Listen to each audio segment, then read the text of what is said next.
कंगना को तो आप जानते ही हैं कि वो कभी भी पीछे नहीं हटती बॉलीवुड की रियलिटी कॉमन मासेस के सामने लाने से। जिस तरीके से कंगना सबसे पहली एक्ट्रेस थी जिन्होंने नेपोटिज्म को कॉल आउट किया था कॉफी विद करण के इस एपिसोड पर।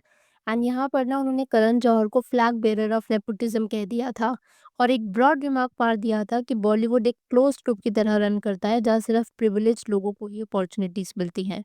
तब से ना नेपो वर्सेस नॉन नेपोस की डिबेट अभी तक कंटिन्यू है कि कैसे nepo kids are snatching roles from non nepos who actually deserve them. लेकिन अभी हाल ही में Pinkvilla screen and style icon awards पर नेपो वर्सेस नेपो के बीच में जेलसी तो पता नहीं लेकिन ऑकवर्ड मूवमेंट जरूर देखने को मिला, which created a lot of buzz and caught quite a few eyeballs.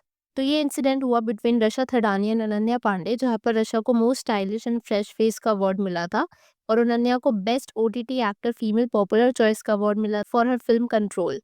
Now let's have a look at this clip. इसमें as you can see Ananya हर किसी को ग्रीट करती हैं, बट इट सीम्स कि अनन्या ने रशा को डेलिबरेटली इग्नोर किया जैसे वो उसको जानती ही नहीं। इस इंसिडेंट के बाद ना सोशल मीडिया पर मीम्स क्लिप्स वगैरह वायरल होने शुरू हो गए थे।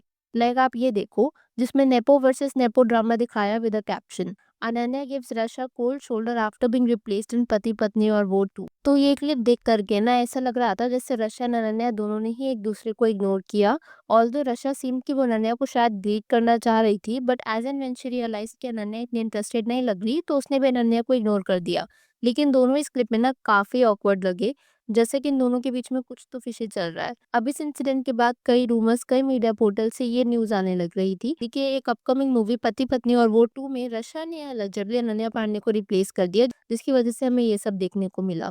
लेकिन फीमेल लीड की स्पेकुलेशन काफी टाइम से हो रही है, पहले श्रीलीला देन अनन्या एंड अब नाउ रशा। सो इसमें विकांत टीम की मूवी में से रिप्लेस होने के बाद दे बिहेव लाइक दिस, क्योंकि अभी तक कोई कंफर्मेशन नहीं आई फिल्म मेकर्स की तरफ से कि who is starring as a female lead. और अगर इनके बीच में कुछ भी रिफ नहीं था तो वाई सच बिहेवियर, क्योंकि no one ignore somebody for no reason.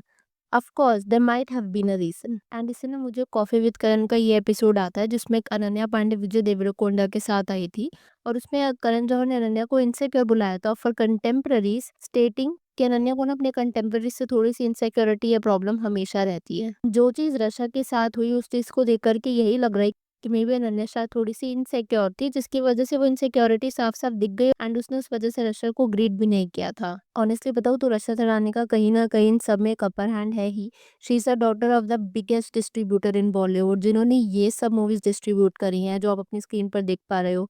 And आपको नाम देखने से पता लग रहा होगा कि it is so huge. And Rasha has clearly shown पास में भी कि कैसे वो नेपो किड्स के खिलाफ ही एक नेगेटिव पीआर कर सकती है। एंड उसके बावजूद भी ये नेपो किड्स कुछ खास कर नहीं पाएंगे जो भी बाकी के कंटेम्प्रेरीज है, चाहे वो अनन्या हो, जानवी, शनाया, खुशी कपूर। बिकॉज प्रॉब्ली उनके पास वो प्रिविलेज नहीं है जो इस केस में रशा के पास है, because her dad as I mentioned is one of the biggest distributor of Bollywood.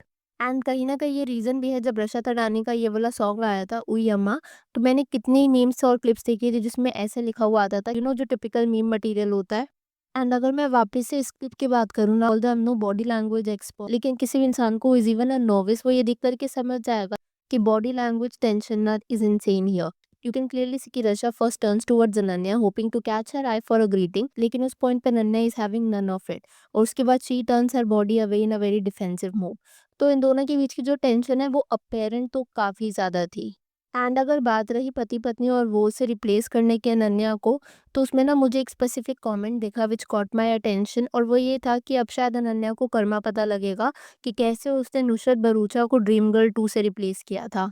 Although ये कमेंट मुझे थोड़ा-सा रूड लगा, लेकिन अगर मैं उस टाइम की बात करूँ जब नुसरत भरूचा की रिप्लेसमेंट हुई थी विद अनन्या पांडे, तो नुसरत ना खुद भी काफ़ी ज़्यादा अपसेट लगी। जैसे आप उनकी ये स्टेटमेंट देखो एक बारी, मैं ड्रीम गर्ल 1 का पार्ट थी and I love that whole team. I terribly missed working with the team. लेकिन उन्होंने मुझे ड्रीम गर्ल 2 में कास्ट क्यों नहीं किया, सिर्फ वही बता सकते हैं। आई डोंट नो, कोई लॉजिक नहीं है, कोई आंसर नहीं है।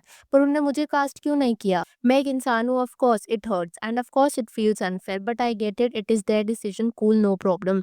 तो इस स्टेटमेंट से इतना तो एविडेंट हो गया था कि नुसरत वाज डेफिनेटली अपसेट उसकी रिप्लेसमेंट से in dream girl 2, which is why जो कमेंट था ना कि now she might have understood how Nusrat felt with dream girl 2, तो ये पार्टली करेक्ट भी है बिकॉज़ अब कहीं न कहीं शायद वो चीज़ अनन्या पांडे के साथ भी होगी इन द सीक्वल ऑफ पति पत्नी और वो मूवी पार्ट 2।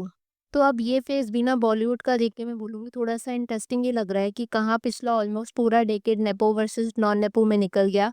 नेपोज़ नॉन नेपोज़ के रोल्स को रिप्लेस कर रहे हैं। एंड वहीं पर मेरे ख्याल से अब ये डेकेड इस चीज़ में निकलने वाला है, कैसे अब एक नेपो दूसरे नेपो किड के साथ फाइट कर रहा है। एंड अगर अनन्या की बात करें तो ये पहली बार नहीं है जब अनन्या ने ऐसा कुछ बिहेव किया हो, बल्कि औरी ने भी एक बार अनन्या पर रिमार्क पास किया था when he starred alongside Ananya in Call Me Bae. तो औरी का ये कहना था कि अनन्या काफ़ी जेलस और इनसिक्योर लगती थी जब उसको पता चला था कि औरी उसके साथ में एक्ट करने वाला है।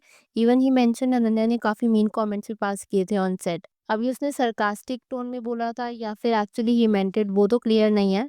But the way it came out कहीं न कहीं वो सही लग रहा था। एंड अगर इस तरीके की स्टेटमेंट्स ओरी की तरफ से आ रही हैं, जो कि सेलिब्रिटीज़ के साथ काफ़ी अच्छे बॉन्ड्स बना करके रखता है, तो इट कुड बी कि अनन्या शायद इनसिक्योर हो। एज़ पहले ओरी पर मीन कमेंट्स पास करना एंड देन रशा को इग्नोर करना, एंड ये सब हेडलाइंस बना दी, व्हिच मेड नेटिज़न्स पॉन्डर कि क्या अब नेपो वर्सेस नेपो के बीच में भी रिफ्ट स्टार्ट हो गई है, as we are aware of the fact कि सारे नेपोज़ भी इक्वली प्रिविलेज्ड नहीं होते। There are some like Esha Deol, Neil, Nitin Mukesh, जिनको हमने बारली ही मूवीज़ में देखा है। So nepo and non nepos में तो डिवीज़न था ही, लेकिन अब नेपो वर्सेस नेपो में भी डिफरेंस आ चुका है। फॉर इंस्टेंस आलिया जो कि करण जौहर के कैंप से आई, वहीं पर श्रद्धा कपूर जो अपनी वर्थ इंडिपेंडेंटली उसने प्रूव करी। सिमिलरली वाई प्रोडक्शन हाउस का जो बेटा है उदय चोपड़ा, उसको मैसिव लॉन्च तो मिला था, लेकिन उसके बाद ही could not make it big in Bollywood. So we can say safely कि बॉलीवुड में इंटरनल हायरार्की है, जहाँ पर स्टार किड्स भी अपने आपस में कम्पीट कर रहे होते हैं with in their own circle. अब यहाँ पर ना मैं आपके साथ नेटिजन्स की कुछ कमेंट्स शेयर करना चाहूंगी जो मुझे दोनों के पीओवी से दिखे। जैसे let's have a look at this comment, but Ananya is way better than little रशा। How come Ananya ignored रशा? रशा ignored Ananya actually. तो ये जो कुछ कमेंट्स थे ना, ये मुझे अनन्या के फेवर में दिखे, वही कुछ कमेंट्स जो मुझे रशा के फेवर में दिखे, I like to share those as well. रशा's one item number is Ananya's whole career.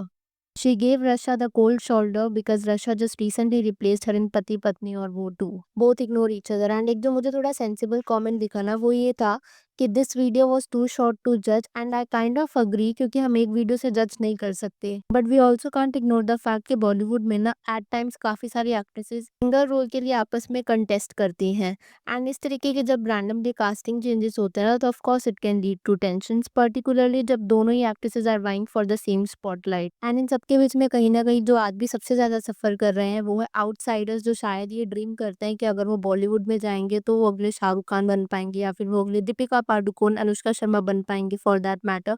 तो मतलब आप ये सोचो कि अभी तक सिर्फ नेपो वर्सेस नॉन नेपो हुआ करता था, लेकिन अब नेपो किड्स ये आपस में लड़ रहे हैं, सेम सर्कल में लड़ रहे हैं, एंड ये जो लोग आपस में सेम रोल के लिए कंटेस्ट कर रहे हैं ना, these people have huge privileges and backup. जो आउटसाइडर्स आते हैं, जिनके पास इतना सपोर्ट नहीं होता, इतने पैसे भी नहीं होते, सिर्फ एक ड्रीम होता है कि उनको बॉलीवुड में कुछ करना है, उनके लिए आप सोचो कि आने वाले टाइम में ये इंडस्ट्री कितना टफ होने वाली है।